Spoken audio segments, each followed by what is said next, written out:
Hello and welcome to your OnCorps and monthly reporting tutorial. My name is Christiane McKenzie. I am the AmeriCorps Program Assistant at JVC Northwest, and I will be your tour guide today as we find our way through 3 different ways of monthly reporting on OnCorps. Monthly reporting is important for a couple of reasons. First of all, it shows accountability for the monies that we are receiving from donors, from grants, and from taxpayers. And secondly, it's a way for you to track your required hours, those 1,700 hours that you need to serve in order to earn your Siegel Education Award.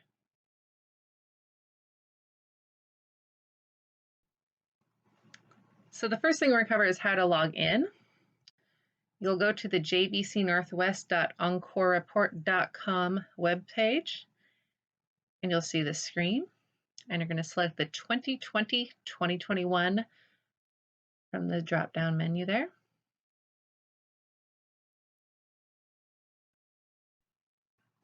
And then you're going to select AmeriCorps member.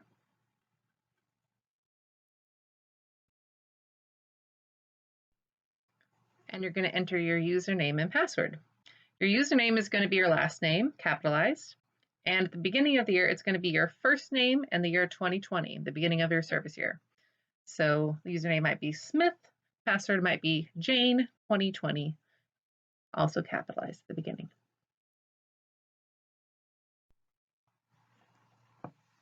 All right, then after you log in, you'll see this screen. The first time you log in, it's going to suggest that that first name 2020 was not a very solid password. So you can go ahead and reset it here. Make sure that you write down your password. If you happen to forget it throughout the year, go ahead and send me an email. I will reset it back to that default first name 2020 so that you can reset it from there. I do not recommend emailing the help desk at OnCorps if you have a password issue. I happen to be a little bit faster than they are at fixing those kind of things.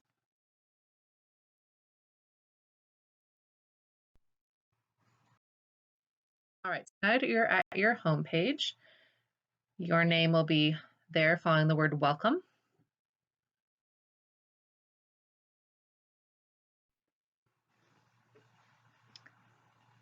And on your home page, you will see that your next timesheet is due, and it'll give the date.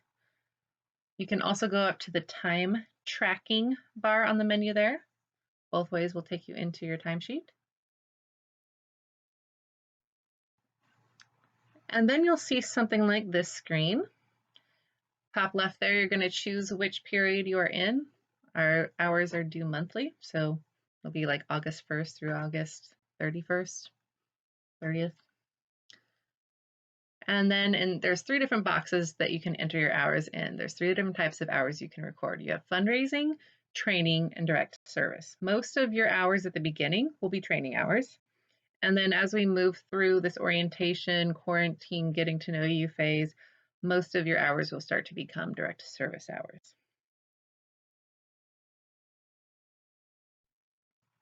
And then the bottom of that timesheet screen, you will see that there is both a save button and an authorize and submit button.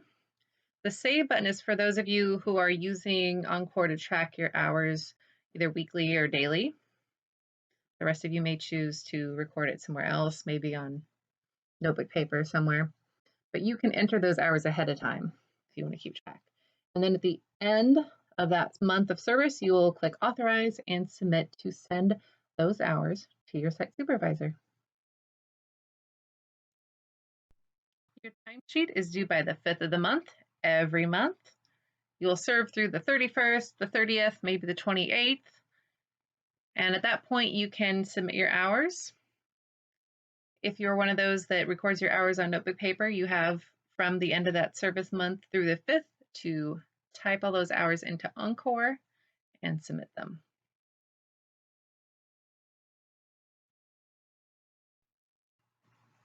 All right, and just a few notes about your timesheets. You cannot submit hours before they have been served. So if it's the 26th of the month, you know you're going to serve about 5 hours the next couple days. You can go ahead and enter them and save them, but you cannot submit them. You must serve the hours first before you submit the hours as completed. No more than 20% of service hours can be training. No more than 10% can be in-kind fundraising. You cannot serve more than 18 hours in one day. And you cannot record non-service hours as if they were service hours. Lunch breaks do not count. And then in all three of the different forms of reports that we're entering today, make sure that you're following the approved AmeriCorps language as far as service, not work, position, not job, etc. Once you have submitted your timesheet each month on the 5th, there are 3 different responses that you are likely to see. The first one is approved. That means your site supervisor reviewed your hours, took a look, everything looked great to them, no problem, you're set for the next month. The second possibility is that you may receive a rejected timesheet. A site supervisor may reject your timesheet for underestimating your hours, overestimating them, maybe you recorded them as training when they were actually fundraising, that sort of thing. When they reject your timesheet, it will be sent back to you so that you can make adjustments and edits and resubmit back to the site supervisor. And then the third one, unlocked, is something that I do as a program assistant. So if your site supervisor changes and we have to let your timesheet go to the new site supervisor, I may have to unlock the sheet you already submitted to the former site supervisor so that you can submit it to the new one. Or perhaps you let me know that, hey, I made a mistake. I know it was already approved, but I need to go back and fix it. I can unlock it for you.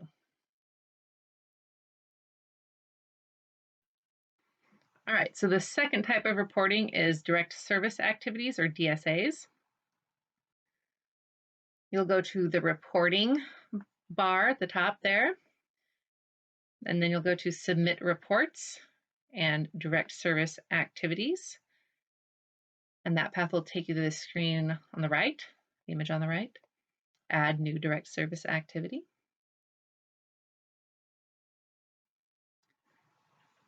And then you have a whole bunch of stuff to fill out. All right, so at the top we have our direct service activity name. You are only reporting DSA monthly, so every report will be the name of your month.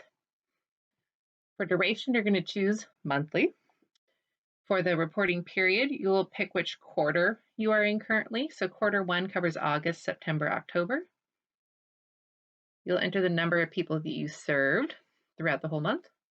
And then a brief description, 1 to 3 sentences, of what you did for DSA. And then you'll press save.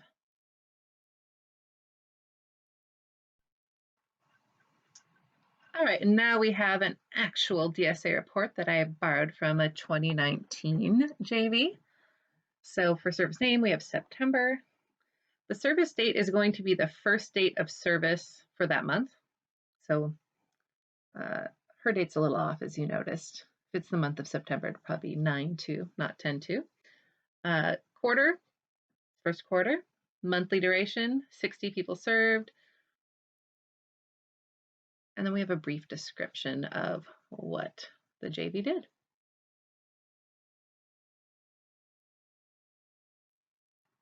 All right, now we're our third and final report for monthly reporting, the Volunteer Mobilization report. So again, we're going to go to reporting, the top menu. We're going to go over to submit reports and then select Volunteer Mobilization. You'll go to this little gray bar that says add a new volunteer mobilization event.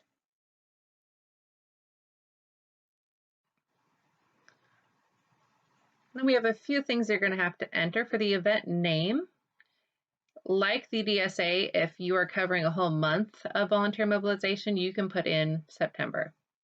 If it's a one-time event, you'll want to say like food drive, okay?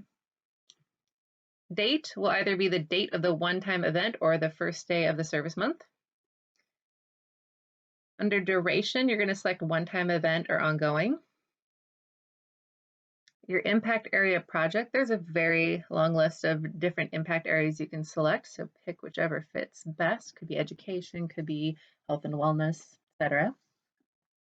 If it's not listed, you can fill that in the other box. For reporting period, again, it's going to be quarter 1, quarter 2, quarter 3. And then you're going to enter some information about the volunteers. So the total number of volunteers that you managed, the number of hours that all the volunteers combined served, and then the number of volunteer opportunities or slots that you personally created. So if you have 5 total volunteers and all 5 of them are repeating, you would have a 0 for created volunteer opportunities. And then if you happen to know the demographic information about the volunteers, you can go ahead and plug that in below. This is not something you have to ask the volunteers. It's just one of those things if they tell you like, oh yeah, I'm active duty military, you can click a little 1 in that box. At the bottom, you have a spot for your narrative text. So just a brief description of what your volunteer mobilization report is covering. And then press save.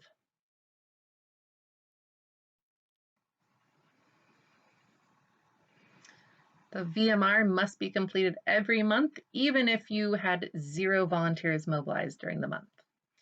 And you can also go back and edit later if you suddenly realize, oh yeah, I did have a boomer who volunteered. You can go ahead and add that in. And this is another borrowed sheet from one of our 2019 JVs, their actual VMR. As you notice towards the bottom, we have 0 volunteers and 0 hours, 0 slots created.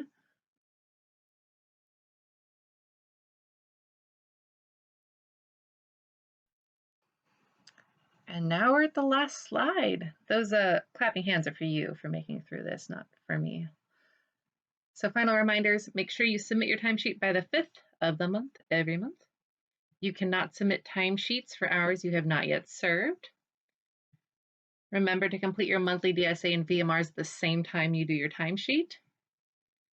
If your timesheet happens to be rejected or unlocked, you'll need to go back and resubmit them. And if you have any questions, that's what I'm here for. Christiane McKenzie at acassist@jvcnorthwest.org.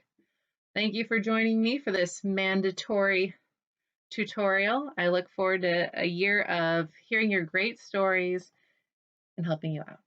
Have a great day, guys.